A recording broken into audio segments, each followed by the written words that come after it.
ಎಲ್ರಿಗೂ ಮತ್ತೊಮ್ಮೆ ನಮ್ಮ ಯೂಟ್ಯೂಬ್ ಚಾನಲ್ಗೆ ಸ್ವಾಗತ. ಇವತ್ತು ನಾವು ಕರ್ನಾಟಕ ಇತಿಹಾಸ, ಹಿಸ್ಟ್ರಿ ಆಫ್ ಕರ್ನಾಟಕದ ಬಗ್ಗೆ ಆಬ್ಜೆಕ್ಟಿವ್ ಟೈಪ್ ಕ್ವಶನ್ಸ್ ಅನ್ನ ತಿಳ್ಕೊಳ್ಳೋಣ.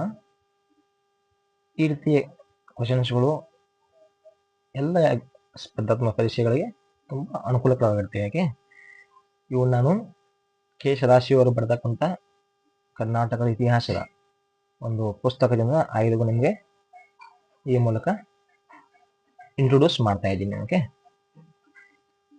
ಮೊದಲನೇದು 18ನೇ ಶತಮಾನದ ಮಧ್ಯಭಾಗದಿಂದ ಮೈಸೂರನ್ನು ಸರ್ವಾಧಿಕಾರಿಯಂತೆ ಆಳತೊಡಗಿದ ಆಡಳಿತಗಾರನಾರೆ.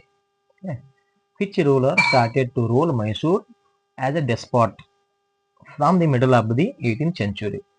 ಡೆಸ್ಪಾಟ್ ಅಂದ್ರೆ ಸರ್ವಾಧಿಕಾರಿ, ಅಂದ್ರೆ ಸಂಪೂರ್ಣ ಒಂದು ಆಡಳಿತದ ಮೇಲೆ ನಿಯಂತ್ರಣ ಹೊಂದಿರತಕ್ಕಂಥ, ಯಾರ ಮಾತನ್ನು ಕೇಳದಂತ, ಎಲ್ಲ ಅಧಿಕಾರಗಳನ್ನು ತನ್ನ ಕೈಲಿ ಇಟ್ಟುಕೊಂಡಂತ. ಓಕೆ, ಯಾರಪ್ಪ ಅಂದ್ರೆ ಹೈದರ್ ಅಲಿ. 18ನೇ ಶತಮಾನದ ಮಧ್ಯಭಾಗದಿಂದ ಮೈಸೂರನ್ನು ಒಬ್ಬ ಸರ್ವಾಧಿಕಾರಿಯಂತೆ ಆಳತೊಡಗಿದನು. ಹೈದರ್ ಅಲಿಯ ತಂದೆ ಯಾರು? Who is the father of Hyder Ali? Fateh Mohammed ಎಂಬುವನು ಹೈದರ್ ಅಲಿ ತಂದೆಯಾಗಿದ್ದನು. ಈಗ ನಾವು ಇಲ್ಲಿ ಇಂಗ್ಲಿಷ್ ಈಜು ಯೂಸ್ ಮಾಡ್ಬೋದು, ವಾಜು ಯೂಸ್ ಮಾಡ್ಬೋದು. ಯಾಕಂದ್ರೆ ಹಿ ವಾಸ್ ದೆನ್, ಬಟ್ ನಾವು ವಿ ಆರ್ ಸ್ಟಡಿಂಗ್ ನಾವು ಅಬೌಟ್ ಹಿಮ್. ಓಕೆ, ಇಲ್ಲಿ ನಾವು ಈಜು ಯೂಸ್ ಮಾಡ್ಬೋದು ಅಥವಾ ವಾಜು ಯೂಸ್ ಮಾಡ್ಬೋದು. Okay, both are appropriate, suitable. Okay, Hyder ಅಲಿಯ ಜನ್ಮಸ್ಥಳ ಮತ್ತು ಜನಿಸಿದ ವರ್ಷ ಯಾವುದು? Which is the birth place and birth year of Hyder Ali? ಎಲ್ಲಿ ಜನಿಸಿದ ಮತ್ತು ಯಾವ ವರ್ಷದಾಗ ಜನಿಸಿದ? ಬೂದಿಕೋಟೆ ಇದು ಅವನ ಜನ್ಮಸ್ಥಳ. ಕ್ರಿಸ್ತ ಶಕ 1721 ಅಂದ್ರೆ 1721 AD is the birth year of Hyder Ali. Budikote is the birth place of Hyder Ali. Mughal ಚಕ್ರವರ್ತಿ ಔರಂಗಜೇಬನು ಯಾರಿಗೆ ರಜಾ ಜಗದೇವ ಎಂಬ ಬಿರುದು ನೀಡಿದನು? To who did Aurangzeb the Mughal king give the title Raja Jagadeva? ಚಿಕ್ಕದೇವರಾಜ್ ಒಡೆಯರ್ಗೆ Mughal ಚಕ್ರವರ್ತಿ ಔರಂಗಜೇಬ ಯಾವ ಬಿರುದು ನೀಡ್ತಾನೋ? ರಜಾ ಜಗದೇವ ಬಿರುದು ನೀಡಿ ಅವನನ್ನ ಗೌರವಿಸ್ತಾನು. ಓಕೆ, ಹೊಯ್ಸಳ ಸಂತತಿಯ ಪ್ರಸಿದ್ಧ ದೊರೆ ಯಾರು? Who is the famous ruler of Hoysala dynasty? Vishnuvardhana ಎಂಬತಕ್ಕಂಥ ದೊರೆ ಹೊಯ್ಸಳ ಸಂತತಿಯಲ್ಲಿ ಅತ್ಯಂತ ಪ್ರಸಿದ್ಧ ದೊರೆಯಾಗಿದ್ದನು. ಮೈಸೂರು ಒಡೆಯರ್ ರಾಜ್ಯ ಸ್ಥಾಪಕರಾರು? Who is the founder of Mysore Wodeyar state? ಅಂದ್ರೆ ಮೈಸೂರು ಒಡೆಯರ್ ರಾಜ್ಯವನ್ನು ಯಾರು ಸ್ಥಾಪನೆ ಮಾಡಿದ್ರು? ಯದುರಾಯ ಎಂಬುವನು ಮೈಸೂರು ಒಡೆಯರ್ ರಾಜ್ಯವನ್ನು ಸ್ಥಾಪನೆ.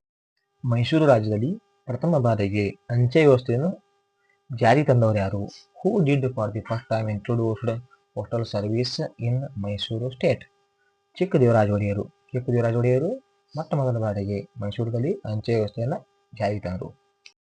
ಕವಿ ಕುಬ್ಜನಿಂದ ರಚಿತವಾದ ಶಾಸನ ಯಾವುದು? ವಿಚ್ ಇನ್ಸ್ಕ್ರಿಪ್ಷನ್ ವಾಸ್ ರಿಟನ್ ಅಥವಾ ಕಾರ್ಡ್ ಬೈ ಕುಬ್ಜ ಅ ಪೊಯೆಟ್? ಕುಬ್ಜ ಅನ್ನೋ ಒಬ್ಬ ಕವಿ ಇದ್ದ, ಅವನಿಂದ ರಚಿತವಾದ ಶಾಸನ ಯಾವುದು ಅಂದ್ರೆ ತಾಳಗುಂದ ಶಾಸನ ಕವಿ ಕುಬ್ಜನಿಂದ ಬರೆಯಲ್ಪಟ್ಟಿದ್ದು ಅಥವಾ ಕೆತ್ತಲ್ಪಟ್ಟಿದ್ದು. ಕದಂಬರನ್ನು ಸೋಲಿಸಿ ರಾಜ್ಯ ಸ್ಥಾಪಿಸಿದವರಾರು? ಹೂ ಡಿಡ್ ಎಸ್ಟಾಬ್ಲಿಷ್ ಅಥವಾ found the state defeating the Kadambas? ಕದಂಬರನ್ನು ಸೋಲಿಸಿದ ನಂತರ ರಾಜ್ಯವನ್ನು ಸ್ಥಾಪನೆ ಮಾಡಿದವರು ಯಾರಪ್ಪ ಅಂದ್ರ Chalukyas established the state defeating the Kadambas. 1882ರಲ್ಲಿ ನಿರ್ಮಿಸಲಾದ ಬೆಂಗಳೂರಿನ ಅರಮನೆ ಯಾವ ಮಾದರಿಯಲ್ಲಿದೆ? ಇನ್ ವಿಚ್ ಸ್ಟೈಲ್ ಅಥವಾ form shape is the Bangalore palace built in 1882 AD? ಲಂಡನ್ನಿನ ವಿಂಡ್ಸರ್ ಅಥವಾ ವಿಂಡ್ಸರ್ ಆಫ್ ಲಂಡನ್ನ ವಿಂಡ್ಸರ್ ಮಾದರಿಯಲ್ಲಿ ಬೆಂಗಳೂರಿನ ಅರಮನೆ 1882ರಲ್ಲಿ ಕಟ್ಟಿದಂತೆ ಬೆಂಗಳೂರಿನ ಅರಮನೆ ಯಾವ ಮಾದರಿಯಲ್ಲಿದೆ? ಲಂಡನ್ನಿನ ವಿಂಡ್ಸರ್ ಮಾದರಿಯಲ್ಲಿದೆ. ನಿಮಗೆ ಈ ಎಲ್ಲ ಕ್ವಶನ್ಸ್ ಆನ್ಸರ್ಸು ಇಷ್ಟ ಆದರೆ, ಈ ಒಂದು ವಿಡಿಯೋ ನಿಮಗೆ ಲೈಕ್ ಆದರೆ ನಮ್ಮ ಚಾನಲ್ನ ಸಬ್ಸ್ಕ್ರೈಬ್ ಆಗಿ ಬೆಲ್ ಐಕಾನ್ ಕ್ಲಿಕ್ ಮಾಡಿ ಲೈಕ್ ಕೊಡಿ. ನಮಸ್ಕಾರ.